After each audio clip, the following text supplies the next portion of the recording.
I don't like to say it, but what I say often is that we have two religions being practiced within one church. And I think, unfortunately, the one that's practiced the most is the one that's not really faithful to the apostolic tradition, not really faithful to Catholic tradition, Catholic teaching. It was about 27 days ago, precisely, when there was a statement, a document put out by, some well-known theologians and Catholics on the internet and beyond, calling for the resignation of Pope Francis. But interesting enough is Eric Sammons, editor over Crisis Magazine, he didn't sign that document. He chose not to. And we're going to invite him on the program today. He's going to be on with us at 30 past the hour to discuss why he didn't sign that document. By the way, my name is Joe McLean. I host a radio program called A Catholic Take, where we look at the world through a Catholic lens. I'd love for you to hang out with us. If you like it, give it a thumbs up and let us know what you think in the comments below. It seems that more and more of the average Catholic is just fed up with all the shenanigans that continually, day after day after day, relentlessly keep coming out of the Vatican in the headlines around the world. I think they're tired of it all. So why not call for the Pope's resignation? Wouldn't that just be a relief to everyone? Well, it's a good question. And I do think, I really like to study history, particularly church history. And so when I see things happen in church, I always try to put in some historical context. But I'll be honest, we are in some uncharted waters here. And so I'm very much cognizant of the fact that we're all kind of guessing in some way of what we should do as lay Catholics in this situation in which we have a pope who is credibly accused of covering up a lot of sexual abuse among bishops and priests, things like that. Obviously, Father Rupnik being still priest in good standing and treated well, even though there's some very serious accusations against him. All these things are just crazy. And that's just one half of it. And from the statement calling for the Pope's resignation, it goes into two halves. That's one half of it. The other half is that at the very least, it's obvious that Pope Francis has allowed heresy to flourish in the church. He has essentially, by his actions and words, encouraged heresy to flourish in the church, which is the opposite of what a pope should do. So I want to make clear that I don't disagree with most of this statement that asked for the resignation of the Pope, because it was actually very helpful as giving us a one place where we can see kind of all the things that he's done wrong. Like you, I was reading, I was kind of like, oh yeah, I forgot about that one. Oh, right, I forgot about that. Oh, I forgot about that. That's kind of sad, isn't it? That we forget about these. Because they're serious. Every single one was serious, yet we forget about them because there's just been so many. So all that being said, though, I personally don't think it was there. Well, I put it this way: the statement didn't just call for his resignation. It did three things. It first asked Pope Francis, please resign because of all these things you've done. I don't have a big problem with that. That's a prudential decision. People can decide whether or not that's okay. The second statement, step two, was kind of like, if the Pope doesn't, it asked the bishops and cardinals, ask the Pope to resign. That I actually have I'm a lot more supportive of, because the bishops and especially the cardinals are the advisors to the Pope. And so I'd have no problem, for example, if I was talking to Cardinal Burke, not that he'd ever get an audience with Pope Francis, but a cardinal, and saying, what do you think about talking to the Pope about he needs to do something, change his ways or step down? Because that's kind of their role. But then it did also have a third step, and this is the one I probably had the most problem with. It said, if he still doesn't resign after all that's happened, the bishops and cardinals should take steps to depose him, to basically say he has lost his office. Now, that step was a step too far for me, because I think it's a debatable point. It is definitely a debatable point within Catholic theology, within the church, whether or not a pope can be deposed, and if so, how is that done? What is the mechanism to happen? And it kind of, the statement kind of assumed they just could do it.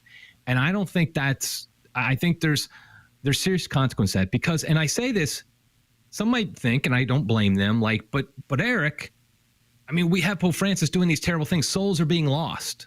And I'm very cognizant of that. But we have to recognize there's always consequences, unintended often, to our actions. If they were to do this, if let's say a group of, 100 bishops and 10 cardinals got together and said he's lost his office, that's a decent number. It's not anywhere near the majority, but it's a decent number, especially the 10 cardinals.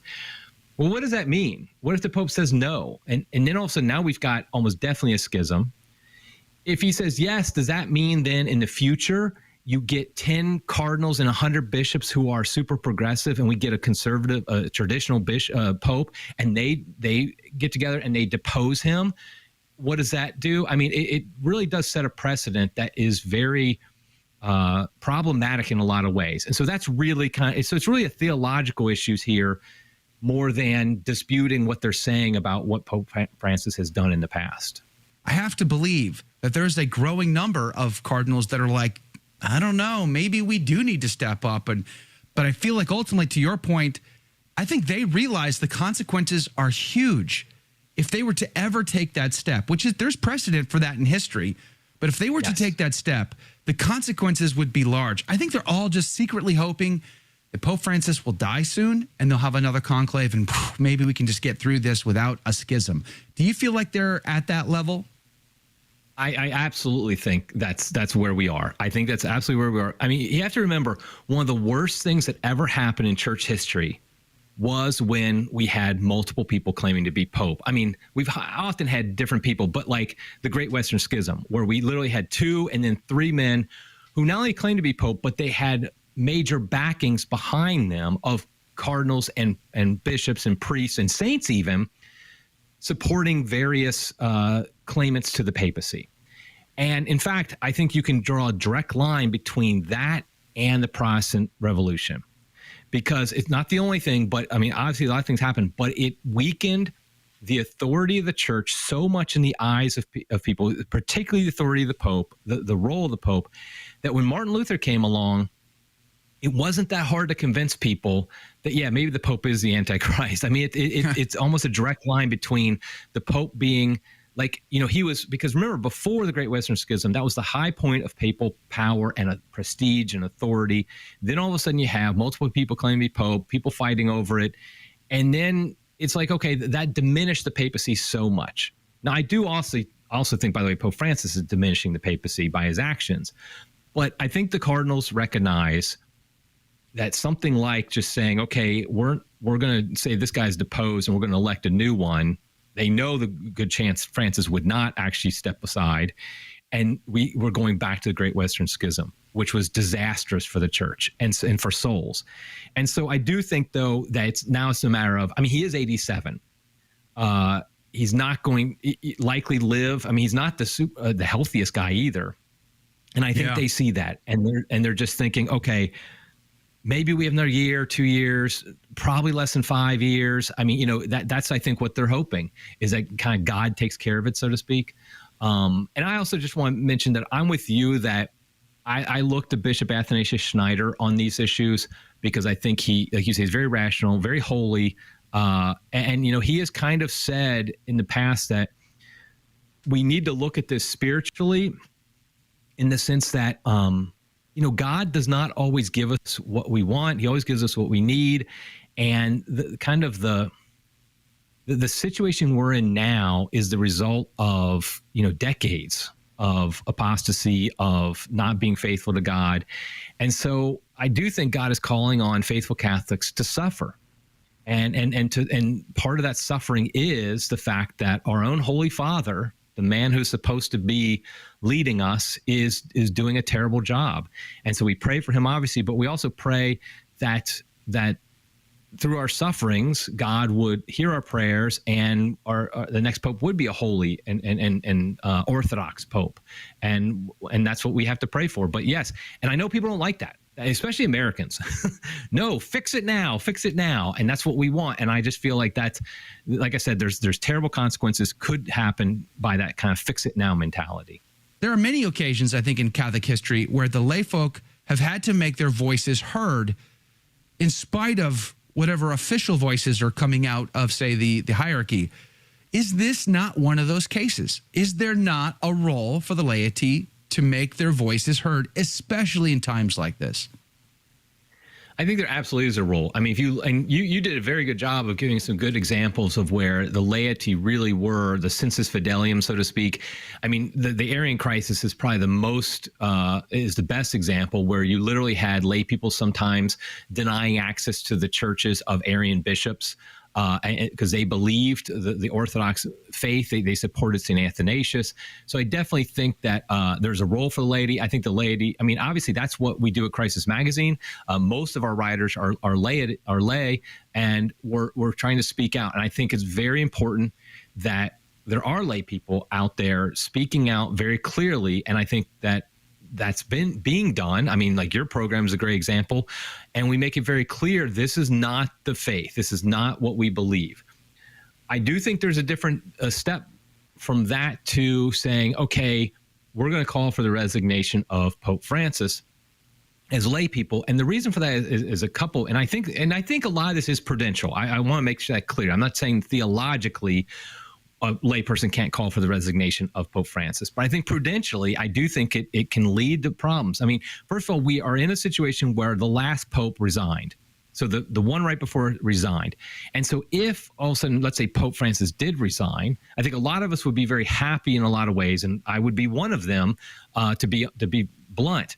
At the same time, now we have a precedent of 2 popes in a row resigning. And so I fear that it becomes a strictly political office. I mean, obviously the papacy has always been a political office on some level, because it's a human institution and you can't help that.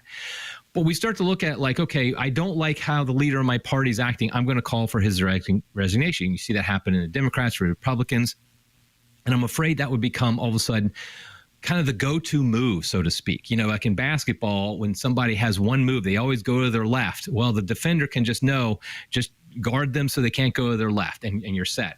Well, that becomes now the go-to move of Catholics, where it's like, okay, I don't like what this Pope is doing, and so he needs to resign. And there becomes a effort to get every Pope we don't like to resign by one side or the other. And I think there's something to be said for, like, just to be clear, I thought it was a horrific mistake for Pope Benedict, whom I love deeply, to resign. I thought it was awful that he did that.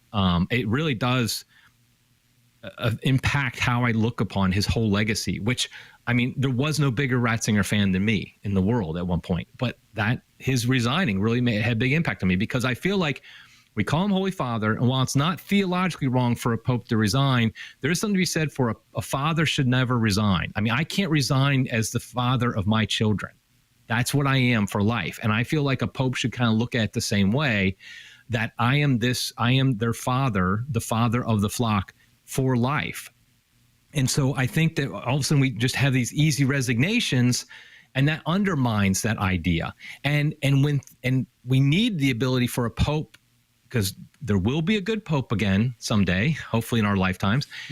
They need to be able to survive and be able to kind of fight through when there's a lot of opposition to them within the church. Because my guess is the only way we're going to get out of this mess is we're going to need a holy pope, but he's going to get a lot of resistance.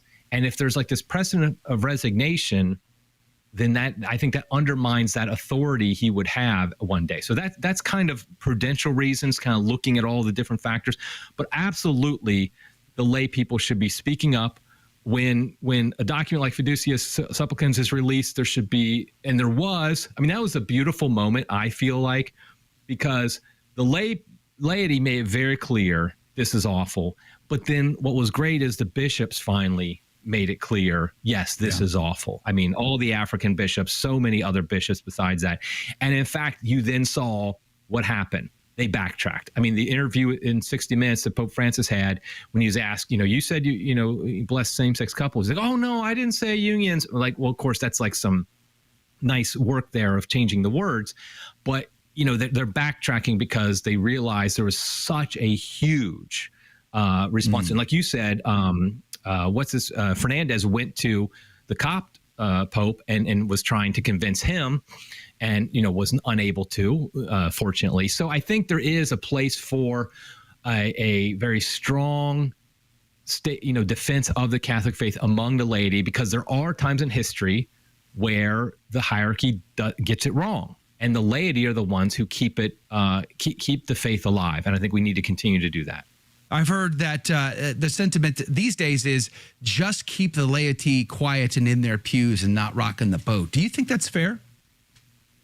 Absolutely not. I mean, the Holy Spirit, he works through the hierarchy, no question. The Holy Spirit works. There is a charism of the hierarchy. They have a specific one, but the laity do as well. And history has shown the Holy Spirit works through the laity to speak up when the faith is not being upheld by the hierarchy. The laity need to be the ones to say, no, this is what we believe. We saw it with the Arian crisis. We've seen it other times in history. And I think it's really the time right now. And the ironic thing, of course, is that Vatican II made this very clear as well. And so that we're just the followers of Vatican II by saying this. Think about how harshly Jesus talked about those who give scandal. Yeah. I mean, a millstone around your neck and thrown into the ocean. I mean, I love how, people make Jesus this nice, tolerant 60s hippie priest or, hippie, whatever, preacher. I mean, he literally was like talking about throwing a, very heavy object around somebody's neck and throwing them in the ocean. That seems pretty harsh. Yes. What did he say it about? Those who scandalize the little ones. And we're all the little ones. Hopefully we are. And that is the crisis of scandal, is like when this happens, it does impact all of us. I don't think there's an honest, faithful Catholic today who doesn't admit at some point or another, they just said to God, what the heck are you doing right now? What are you allowing right now? I mean, because it just is, it does boggle the mind sometimes. And I do think that's why we need to be very much devoted to prayer. I mean, every day, first thing you do when you get up, but every day, like real prayer, rosary, mental prayer. I also think you have to be very much part of a local parish, a local faithful parish. Yeah. Because I think that gives you a grounding in real life. Because like in my parish, I love my parish and I see God working. And I see it, in the sacraments, with people kids receiving first communion, the confirmations, people coming into the church, couples, getting married, having babies, all these normal things of life. I think that it's important that we stay attached to that, because otherwise we get into the internet world, which you and I are both very involved in. Yeah. And it becomes the whole world, and it's not the whole world. Like, it's more important. Like, I don't know why I just get real excited, because there's been a number of young couples who have met and then started dating and then gotten married at our parish in the past few years, and now pregnant or having kids. And there's just something very beautiful about that, because that is God working. That is a sign of God's love for us. And that is far more important than some yahoo on Twitter like me saying something, controversial or whatever. And it's even more important on some level than like the scandals we hear about in the church, just in the sense of getting us grounded. But it's a real danger. And I'll put it this way: I don't want to be some of these hierarchs when judgment comes, because what they're allowing and what they're promoting, it will not be good for them unless they repent. I mean, I do believe they can repent all the way up to the moment of their death and be saved. But if they don't repent, wow. My anger is directed towards the people who call us a scandal. That's where the real anger should be directed towards, because that's what leads souls astray. I mean, our Lord himself says it. I mean, it's not, you shouldn't look at somebody who leaves the faith because of scandal and get mad at them. You should be praying for them, offering up penances for them. Yes. And recognizing that and then doing what you can to fight against the scandal that led people to leave. And I think that's, and pray for God's mercy on the souls of those who do leave. I just feel like the evil is very great. I honestly do think, like, for example, you could say the church is on the cross right now. And so think about how bleak it looked to the apostles. I mean, they weren't even there. They hightailed it. But the point is on that Good Friday, how bleak it was for them. They're in hiding. The man they put all their faith in, and they said he's the one, is dying like a common criminal. Just, it's humiliating. And they're just like, think about what they're thinking of at that moment.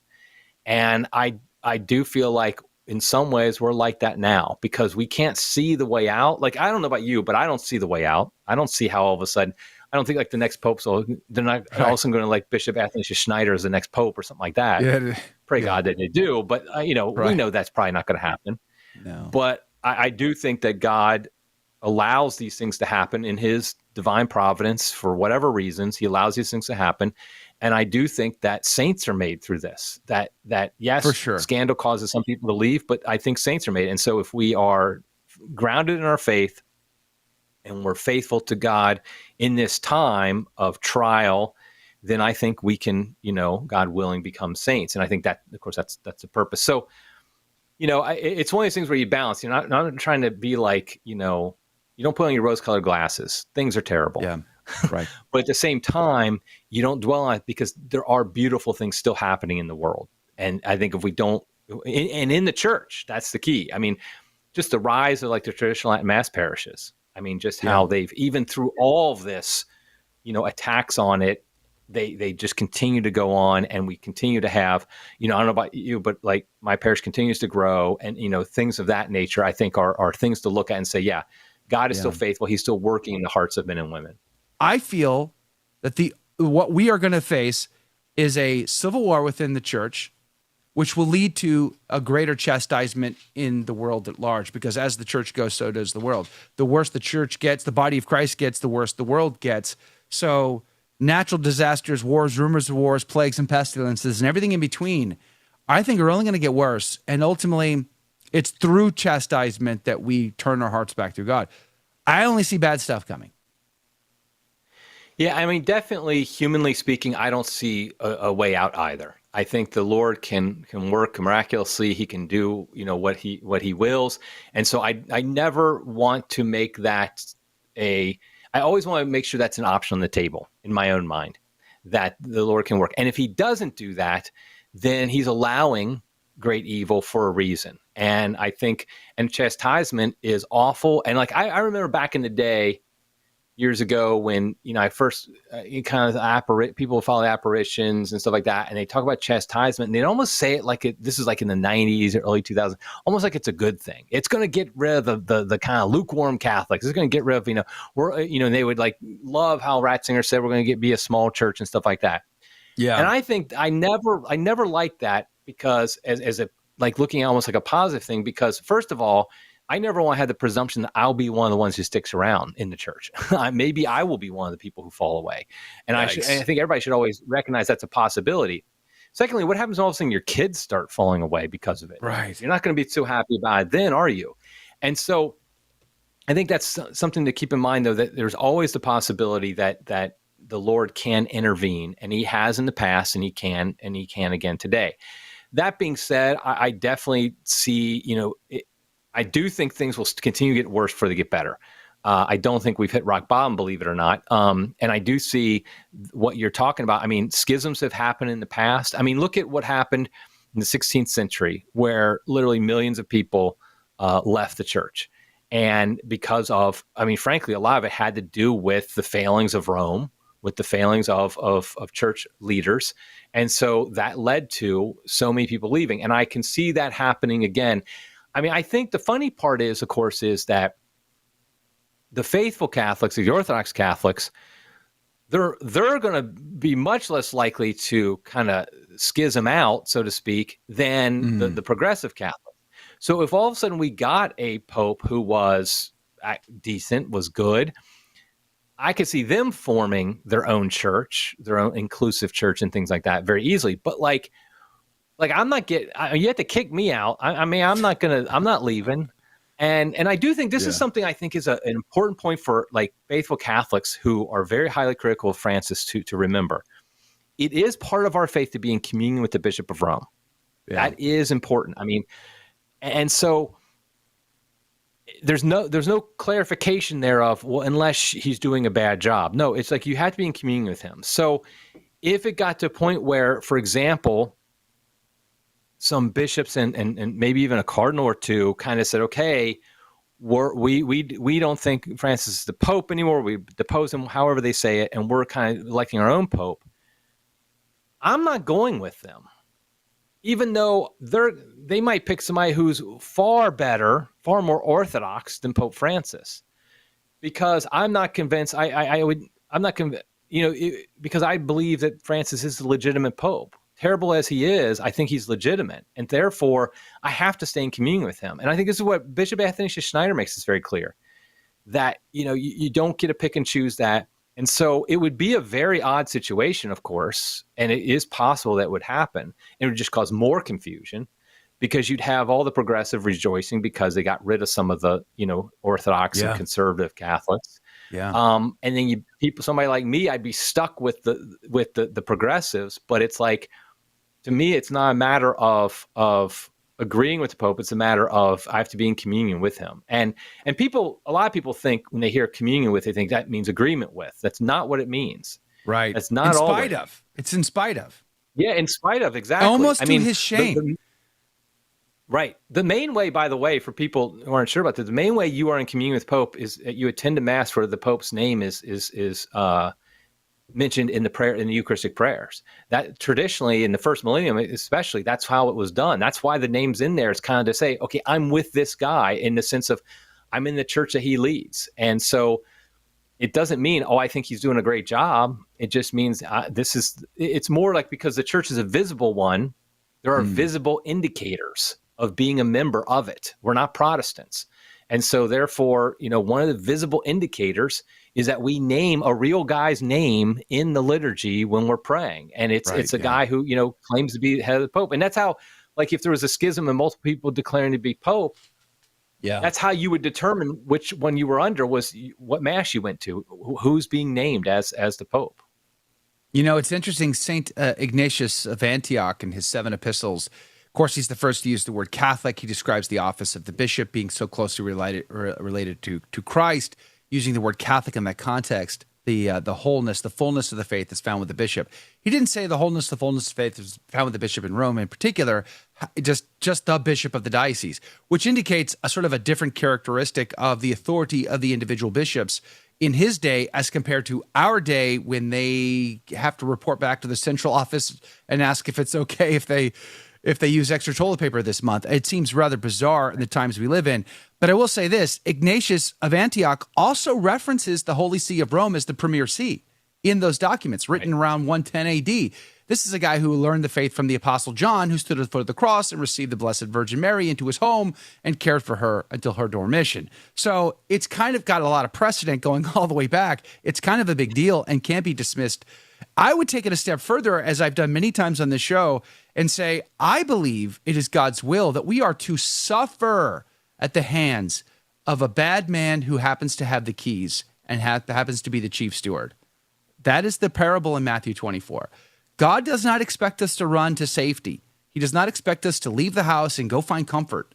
He expects us to suffer, because where our Lord is, his disciples must also be. And where is he? On the cross, suffering at the hands of his own creation, the hands of his own bride, who betrayed him and nailed him to that cross to die. And he expects his disciples to suffer at the hands of their loved one at the same time. So I think that's where we're at. We too often look at it like just a political party, like we're party Catholics, in that sense that, like, if you're a Democrat, you don't like what the leadership of the Democratic Party does, you just become Republican, and vice versa, or you leave both parties, whatever. But like, the church isn't like that. It's not a political party and shouldn't be treated like one. And I agree completely, by the way, with you about that we're called to suffer. In fact, I know I tick people off when I say things like this, but I honestly believe like sedevacantism is the easy way out. It's the way that you kind of I agree. Reconcile what's going on in the world with this easy way out. That, like, okay, I'm not following that bad pope. Okay, fine, but what have you done? You've left the church, really, communion with the church, and you've created your own kind of pseudo church, and that's never the way. And so instead, it's like, like Bishop Athanasius Schneider says, I'll keep coming back to him. It's like, we are duty bound to suffer under this pope. That doesn't mean, of course, we don't speak out against him when he says something wrong as faithful children, but it is like a family. We should look at it more like that. Like, if I have a father who is doing a terrible job, I can speak out against him, but I can't say he's not my father, because he is. And that's just the way it is. And so likewise, in this situation, I just think that, and I think there's so much, here's the thing. If Catholics embrace that suffering, we're willing to accept it, not run to the easy solution, sedevacantism or whatever, I think then that is efficacious. And I think then our way out comes sooner, frankly, because that is how God works. If you look at the history of how things work, it's through suffering that salvation happens. It's through suffering, everything. I mean, you cannot get to heaven without going through suffering. And so therefore, as adults, obviously. And so therefore, I just feel like we need to accept that suffering and say, oh, yes, we have a bad pope. We're going to just live under it. We're going to continue to speak out against him, but live our faith. We're going to embrace that deposit of faith. And I think if enough Catholics do that, I do think that becomes the path then to better times, a solid and holy pope. What I like to say is, I don't like to say it, but what I say often is that we have two religions being practiced within one church. There are two separate religions being practiced in one church. And I think, unfortunately, the one that's practiced the most is the one that's not really faithful to the apostolic tradition, not really faithful to Catholic tradition, Catholic teaching. And there's a real difference. I mean, I have the same, very similar background as you because I converted in the 90s, didn't even think about the liturgy at all. Every once in a while I'd hear about like the traditionalists and think those guys are weirdos. And then it's like over time, you do just start to see, as you go deeper into your faith and especially when you read a lot, like you start to read things by saints from like 100 years ago, 200 years ago, 500 years ago, and they just seem so different. How they say things, the way they look at things. And when you read what maybe a modern Catholic might write or say, and you're like, why is that so different? Is it just the times or is there something different? Because then also you realize the one who's writing 100 years ago sounds just like the one writing 500 years ago, sounds just like the one writing 1,000 years ago, but not like the one writing 10 years ago. And it's like, why is that? And it's a real ethos. I admit I have a hard time explaining it.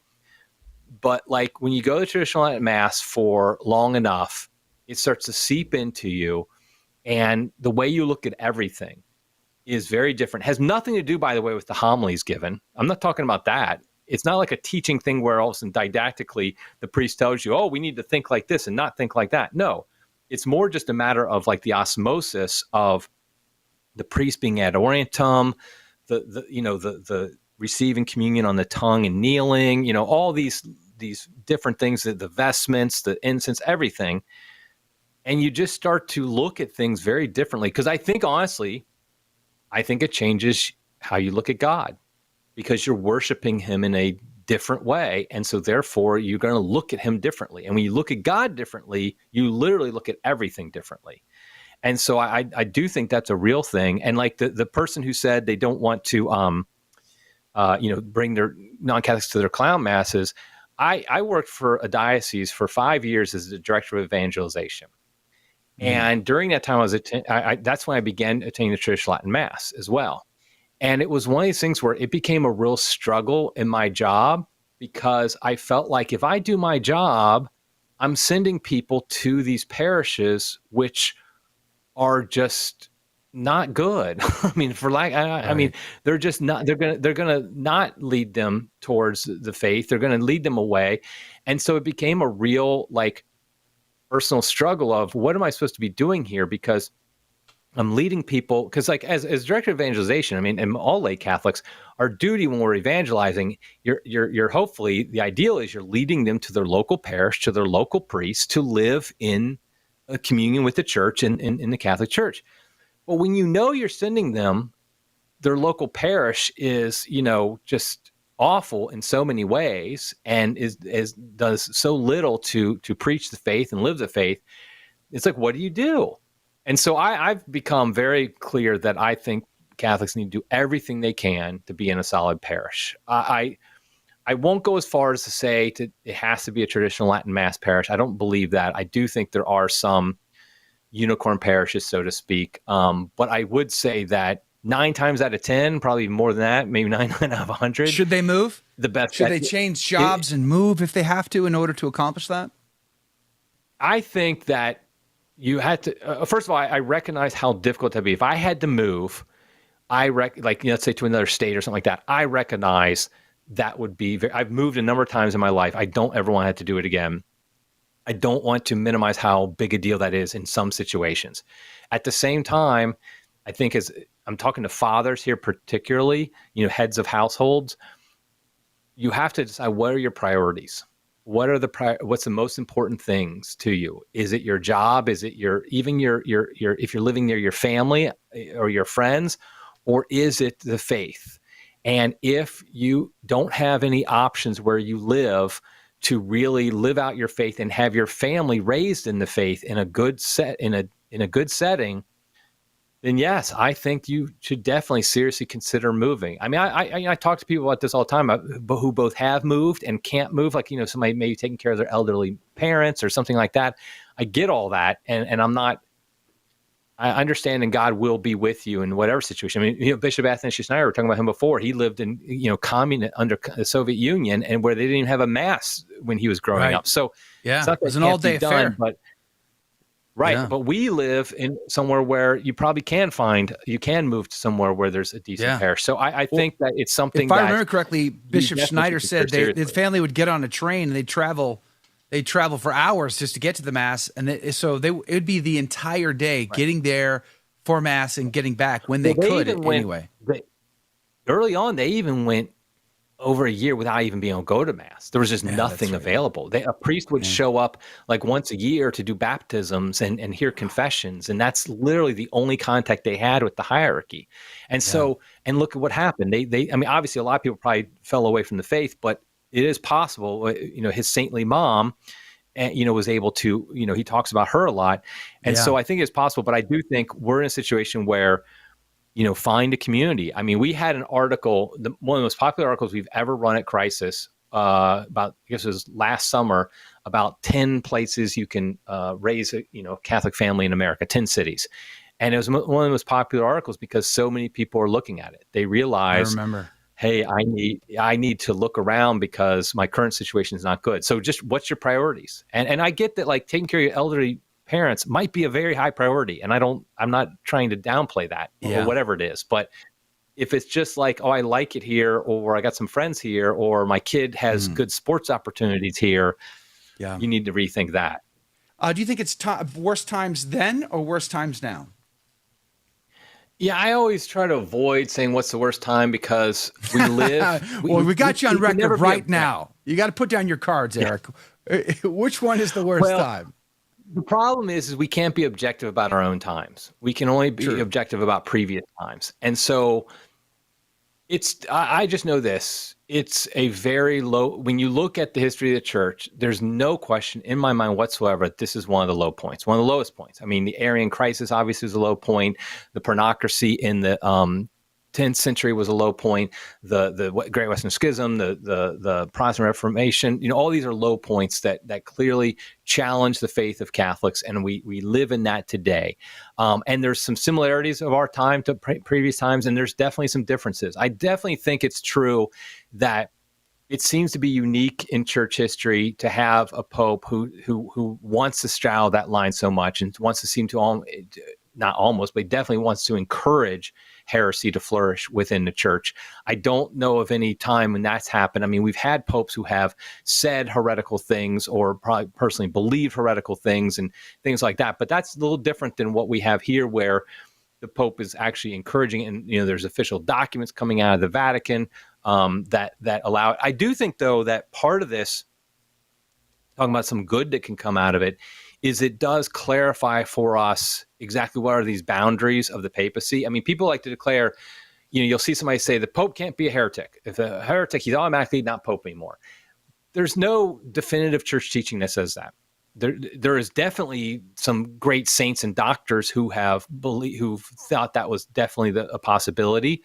But then there's a debate about what does that mean as far as, like, does he have to be declared a heretic by an authority in the church, or is it more just like, oh, I think he's a heretic, or he says something, there's lots of debates on that. And I'm not coming down on one side or the other, to be honest. What I'm saying, though, is it's not for a layperson to be clear cut and just say, well, he's a heretic, therefore he's not Pope anymore. And I think that's a simplistic way and a false way of looking at it. And I think what, though, it does is that there has been, Timothy Flanders over at 1 Peter 5 likes to talk about the spirit of Vatican I. we got to talk about the bad spirit of Vatican II, but there's also the spirit of Vatican I, in which if you look at what the documents say of Vatican I versus kind of how people interpreted them, they're not always the same. And you get this hyper-papalism that came out of Vatican I that wasn't in the documents themselves, but you do see that became, including, I mean, to be honest, including the popes themselves at times after Vatican I. And so I think there's some clarity coming that what are the promises our Lord made about the papacy? Was it that he would never, ever himself think something heretical? Because I've literally seen people say that if he has a heretical thought, he's basically not, he's no longer pope. And that's just insane. Or the opposite to that spectrum is if he says it, it's fiat, it's law. It must be believed 100%. We live in this bizarre, we don't really know what the Pope's role, our job, or description, or limits are, despite the fact that there was a Vatican I that tried to address this. It seems as though we're going to need a follow-up council. Do you think we're going to need a follow-up council to sort of clarify all of that? I think there's no question that, I think, yes, absolutely. And I also think there's no question we're going to need a future pope or council to clarify kind of Pope Francis. Like I've on record saying, I don't think a pope or council any day will ever say that he wasn't pope. I think that opens up a Pandora's box that they don't want to get into, because all of a sudden if you're retroactively saying, oh, this guy wasn't pope, then every pope in the future, it's questionable whether or not they're the pope, because maybe a future one would say, no, they're not.